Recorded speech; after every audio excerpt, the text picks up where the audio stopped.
Hi friends, welcome to மகா tasty food. இந்த வீடியோவில் நம்ம என்ன பார்க்க போகிறோம்னா நன்னாரி சர்பத் எப்படி பண்ணலான்னு பார்க்கலாம். நான் வந்து கடைகளில் வாங்கின எசன்ஸ் வச்சு தான் பண்ண போகிறேன் ஃப்ரெண்ட்ஸ். சிம்பிளாக நம்ம வீட்டிலே எப்படி பண்ணலாம் அப்படின்றத பார்க்கலாம். ஃபர்ஸ்ட் வந்து பார்த்தீங்கன்னா சப்ஜா விதை. இது வந்து பார்த்தீங்கன்னா எல்லா கடைகளிலுமே மளிகை பொருள் கடையில் எல்லாமே கிடைக்கும். இதில் ஒரு ஸ்பூன் அளவுக்கு சேர்த்துக்கலாம். நம்ம உடம்புக்கு ரொம்பவே நல்லது ஃப்ரெண்ட்ஸ். இது சப்ஜா விதைகள் சேர்த்தா அவ்வளோ நல்லது உடம்புக்கு. இப்போ வந்து ஒரு ஸ்பூன் அளவுக்கு, அதாவது பார்த்தீங்கன்னா ஒரு ஸ்பூன் எடுத்தோம் அப்படின்னாவே நிறையா வரும். இது நிறைய கிடைக்கும்.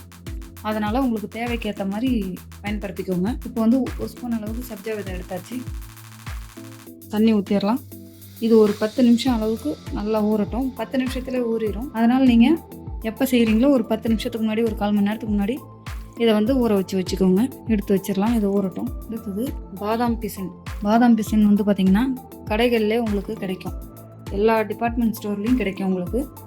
பாருங்க, இது வந்து பாதாம் பிசின் வந்துட்டு ஓவர் நைட் ஊற வச்சுக்கணும். அதாவது பார்த்தீங்கன்னா அப்படி இல்லை அப்படின்னா உங்களுக்கு மதியம் தேவைப்படுதுன்னா காலையிலே ஊற வச்சுக்கோங்க. அப்படி இல்லை அப்படின்னாக்கா நீங்கள் நைட்டே ஊற வச்சுக்கோங்க. அந்த மாதிரி பாருங்கள், கண்ணாடி பாதாம் எவ்வளோ சூப்பராக இருக்குது பாருங்கள். ஜெல்லி ஆட்டம் பார்க்கும்போதே அவ்வளோ அழகாக இருக்குது. பாதாம் பிசின் வந்து நான் நைட்டே ஊற வச்சுட்டேன். இப்போ நம்மளுக்கு மதியானம் தேவைன்னா நீங்கள் நைட்டே ஊற வச்சுருங்க. நைட்டு ஊற வச்சிங்கன்னா தான் இந்த அளவுக்கு வரும். உங்களுக்கு ஜெல்லி மாதிரி வரும். நம்மளுக்கு சாப்பிட்றதுக்கும் ரொம்ப டேஸ்டியாகவும் இருக்கும். இந்த பாதாம் பிசின் வந்து பார்த்திங்கன்னா வெயில் டைமில் சாப்பிட்டா அவ்வளோ ஒரு குளிர்ச்சி, உடம்புக்குமே நல்லது. நமக்கு பாத்திரம் எடுத்துக்கோங்க. இப்போ வந்து பார்த்திங்கன்னா ஒரு 400 ml தண்ணி எடுத்துக்கிறேன். நான் தண்ணியில் நான் வந்து கடையில் எசன்ஸ் வாங்கியிருக்கேன். நான் வந்து எல்லோ ஃப்ளேவர் தான் வாங்கியிருக்கேன்.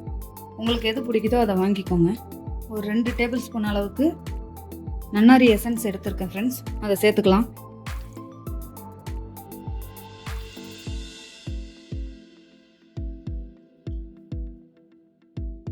லெமன் வந்து பார்த்திங்கன்னா நான் 1/2 லெமன் எடுத்துக்கிறேன். அவங்கவுங்க புளிப்பு சுவைக்கு ஏற்ற மாதிரி நீங்கள் எடுத்துக்கோங்க. லெமன் புளிப்பு சுவை இருந்தால் தான் இதுக்கு வந்து ரொம்பவே டேஸ்ட் அதிகம் நல்லாயிருக்கும். 1/2 லெமன் வந்து நான் சேர்த்துக்கிறேன்.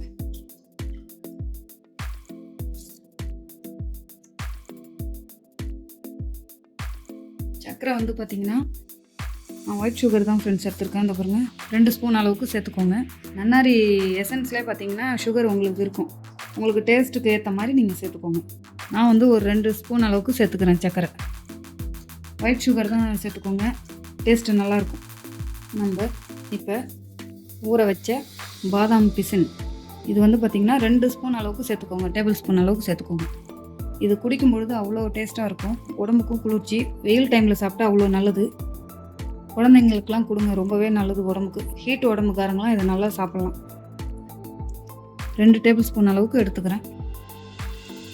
பாருங்கள், ஊற வச்ச சப்ஜா சீட்ஸ். இது பார்த்திங்கன்னா நல்லா ஊறிடுச்சு. ஒரு 10 நிமிஷம் இருந்தால் போதும், நல்லா ஊறிடும். இது பார்த்திங்கன்னா ஒரு 2 டேபிள் ஸ்பூன் அளவுக்கு இதையும் சேர்த்துக்கோங்க. சேர்த்துட்டு நல்லா கலந்து விட்டுக்கோங்க. நல்லா அந்த சர்க்கரை எசன்ஸ் எல்லாமே வந்துட்டு நல்லா ஒன்றா சேர்ந்து கலந்து வரட்டும். ஒரு 5 நிமிஷம் அப்படியே நல்லா கலந்து விடுங்க. உங்களுக்கு பாதாம் பீசன் அப்படி இல்லைன்னா வந்து சப்ஜா விதைகள் இன்னும் கொஞ்சம் தேவைப்பட்டாலும் நீங்கள் வந்து சேர்த்துக்கோங்க. ரொம்ப டேஸ்ட்டாக இருக்கும். நம்ம வீட்டிலே ஒரு 5 நிமிஷத்தில் ரெடி பண்ணிடலாம். வெயிலில் எங்கேயுமே நீங்கள் அலைய தேவையில்லை. வீட்டில் அந்த ஒரு எசன்ஸ் வாங்கி வச்சுக்கோங்க.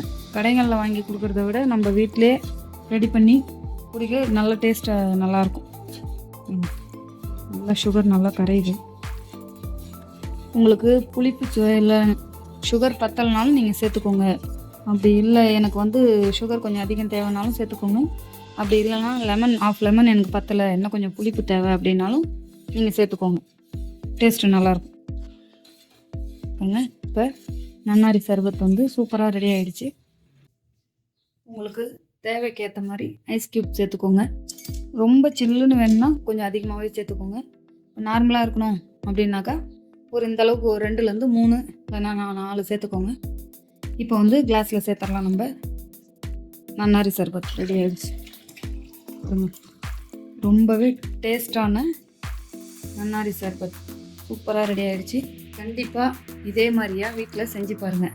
சிம்பிள் தான், ஒரு 5 நிமிஷத்தில் செஞ்சிடலாம். வீட்டிலே செஞ்சு சாப்பிட்டா அது ஒரு டேஸ்ட்டு நல்லாயிருக்கும். ஈஸியான மெத்தடில் நன்னாரி சர்பத் ரெடி ஆகிடுச்சு. ட்ரை பண்ணி பார்த்துட்டு கமெண்டில் கண்டிப்பாக சொல்லுங்கள். நல்லா இருந்துச்சு இல்லை எதுவாக இருந்தாலும் பரவாயில்ல, மறக்காமல் கண்டிப்பாக சொல்லுங்கள். இந்த சேனல் பிடிச்சிருந்தா மறக்காமல் சப்ஸ்கிரைப் பண்ணிக்கோங்க. தேங்க்யூ.